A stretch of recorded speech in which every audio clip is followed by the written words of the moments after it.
Welcome to my video blog, Questions of Doubt in Corporate Valuation. My name is Bernhard Schwetzler, and now today's question of doubt is which models are capable to properly include fading growth in terminal value calculations. As you may remember, we had already two video clips that were dealing with this problem. In the first one, we have shown that it is not a very good idea to apply fade factors directly on growth rates because that yields flawed results and incorrect results. In the recent question of doubt video, we already have been dealing with a more reasonable case and one that provides consistent valuations. That is, we have assumed that the asset base is going to fade and the excess rate of return of the firm stay constant, and we have shown that this case can fully be captured by both by the EVA and by the Gordon-Shapiro valuation model. And this video is dealing with exactly the opposite case.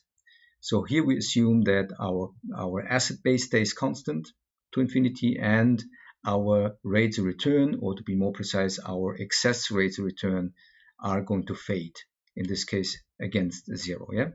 So you see here we let technically converge our ROIC against the WACC over time. The WACC stays constant, the ROIC is decreasing, and by doing so, of course, we have the case of fading excess rates of return and converging against zero.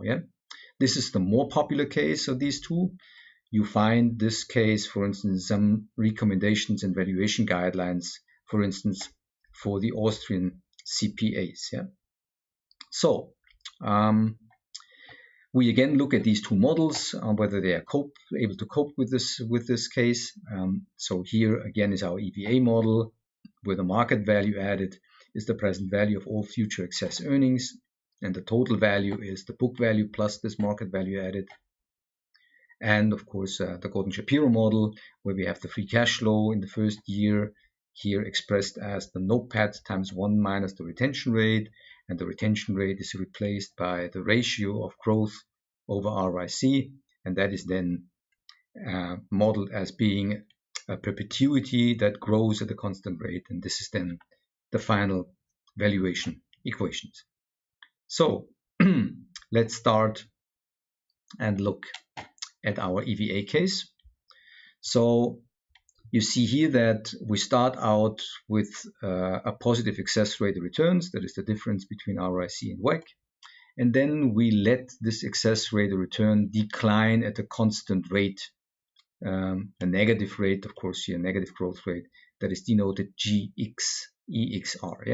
So the excess rate of return in T is the excess rate of return of T minus 1 times 1 plus this negative growth rate. So, and here is the general equation for the market value added. So this here is the excess rate of return in T times the constant invested capital, and this is then the excess earnings figure, and that is discounted here at the WACC. So, and now plugging in here our fading excess rate of return, then you see that what we have is here, in that sense, a growing infinite in our terminal value calculation, a growing infinite row of negative with a negative growth rate of excess earnings. And finally, of course, that yields the result that we can use this equation here, where we say that the present value of a constant growing to infinity growing excess earnings figure is this one. So this here is the excess earnings figure in the first period, and here this is the discount factor, the WACC, and this is our constant growth rate in our case, which is negative here, the fade factor on our excess rates of return. So as can easily be seen, our market value added and of course our EVA calculation is able to properly cope with this case. So next step is now to ask the same question for the Gordon-Shapiro model, and on first glance the Gordon-Shapiro model does not look very well equipped to deal with this case, because in our model here, you see that the ROIC is showing up as a constant over time. Yeah. So, and of course, we assume that the ROIC is not constant but fading. But on the other hand, if we look here again to our equation for the market value added, you see that in this model it doesn't make a difference on whether the negative growth of the excess earning comes from fading out the excess rate of return, or whether it comes from fading out the asset base. Yeah? And that means that, of course, we can apply exactly the same adjustment as we did in our last session on the Gordon-Shapiro model, and make it work for this case as well. Yeah? So the idea is that we derive our adjusted retention rate by dividing our negative growth rate of the excess rate of return by our ROIC in the first period. Yeah? So again, as our excess rate of return is growing by a negative rate, of course, we also get as a result the negative retention rate. And that means that technically our free cash flow in our valuation equation after the adjustment exceeds the notepad. Yeah? So from here on, we simply plug in here our adjusted retention rate and calculate the terminal value based on our Gordon-Shapiro model, and we get exactly the same result as in our market valuation and our EVA calculation of the terminal value. Note that this adjustment yields only the result that the valuation result is correct, but of course this equation does no longer reflect properly the true development of the future free cash flows of the firm. Yeah? But the value that we calculate is still correct. Yeah? So finally, of course, it makes sense to combine the two fade factors. Yeah? That we say that our firm has and faces here a fading out process of our excess rates of return, and it is also having a fade factor to be applied on our invested capital. Yeah? So in this case here, again, the valuation equation based for the market value added and for the EVA as a whole is properly reflecting this. Yeah? So you see here, we simply have to first calculate our combined growth rate here by combining 1 plus the excess rate of return growth rate, 1 plus the asset growth rate minus 1. This is then the combined growth rate of our total excess earnings by combining the two fade factors. And then again, our market value added is the first year's excess earnings figures, excess rate of return in 1 times invested capital in 0, and divided by the WACC minus our combined negative growth rates of the excess earnings.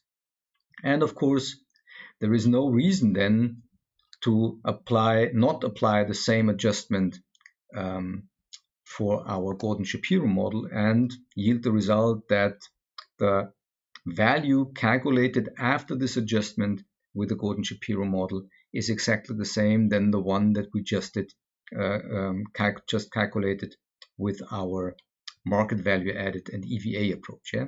So again, we calculate our adjusted retention rate here and plug it into our valuation equation. That yields again exactly the same result, but of course, again, as a restriction, this just yields the correct result, but does not reflect the correct development of the future free cash flows. Yeah? So I just would like to show this by an example, because I can imagine easily that some of you may be skeptic on whether this is really true. So our example is we have a WACC at 10%, an ROIC at the beginning of 12%, our invested capital is 1 billion, our NOPAT here is 120 million, and we assume that we have a fade factor and the negative growth rate of our asset base that is moderate of minus 3.8, but we have a huge fade factor and a significant negative growth rate of our excess rate of return of minus 30%. So let's first look at our EVA model. First step is calculate the combined growth rate here by combining the two 30% and 3.8%. This is then yielding a negative growth rate of minus 32.5%. And plug it into our valuation model. You see here, our first year's excess rate of return is 2%, 12 minus 10, times 1 billion. This is then yielding our excess earnings figure at the first period. And of course, this excess earnings figure is going to decline by 32.52% every year. Yeah? And that yields a market value added of 4703.03 million. Added to our invested capital as a book value is 1,047,000,000 euro. So now let's look at our Gordon-Shapiro model. Of course, we use the same adjusted negative growth rate here. And the second step is then calculate the adjusted retention rate, which is here, of course, negative, and it is really significantly negative. It is minus 271%. And step 3 is then plug these figures minus 32.5 and minus 271 into our valuation equation here as the retention rate and as our combined growth rate. And you see then that this is going to yield exactly the same result as in our EVA calculation, yeah, after the adjustment. So I can easily imagine that not all of you may feel comfortable with working with this equation here, because you have an extremely negative retention rate, and of course you have an extremely negative growth rate as well. Note that the two compensate each other, obviously, but I can imagine that some of you may feel uncomfortable with working with this adjusted Gordon-Shapiro model. Yeah? If you really do, because, for instance, it does not properly reflect the true development of the future expected firm's free cash flows of the firm. If you really do, then there is one way to, of course, get to the same correct result, but with a valuation model that perhaps may make you feel more comfortable with. The idea is that we now look at a constant growth rate that, if applied on the notepad, will yield the same result as our adjusted Gordon-Shapiro equation. Yeah? And of course, here we implicitly assume that we cash out the notepad every period. Yeah? So, solving this equation here and solving it for this implied notepad growth rate yields this equation here. Again, plugging in the figure here, you see then you get a negative growth rate of the notepad that yields the same result as here. That is minus 1.46% every year. Yeah? And of course, you may use this one if it suits better your needs and your argumentation. Yeah? Note that this super negative growth rate from minus 32.5% is obviously compensated to a significant degree by having this huge negative retention rate of minus 271%. Yeah? And as I said, if you now look at this fictitious growth rate of our notepad, you see that it is quite moderate of minus 1.4%. So as a conclusion, I believe that this last model, combining a shrinking asset base and shrinking excess rate of return, is not an unrealistic case, because it captures the case where first the firm pulls out of unattractive markets and reduces its invested capital in these areas, and at the same time earns shrinking excess rates of return in the remaining ones that are still attractive and offer still positive excess rates of return. Yeah? So I think it is not a bad idea to model fate factors like this. Yeah? And as we have seen, both models that we have analyzed, the EVA model and after some adjustment the Gordon-Shapiro model, are able to fully capture this effect and come up with the correct value and the correct terminal value. Yeah? So if you want to dig a bit deeper into this topic, then you are cordially invited to download a German paper that I've recently written on this problem, and that is here for download in ResearchGate. Yeah? Comments, of course, are always welcome. That's it for today. Thank you.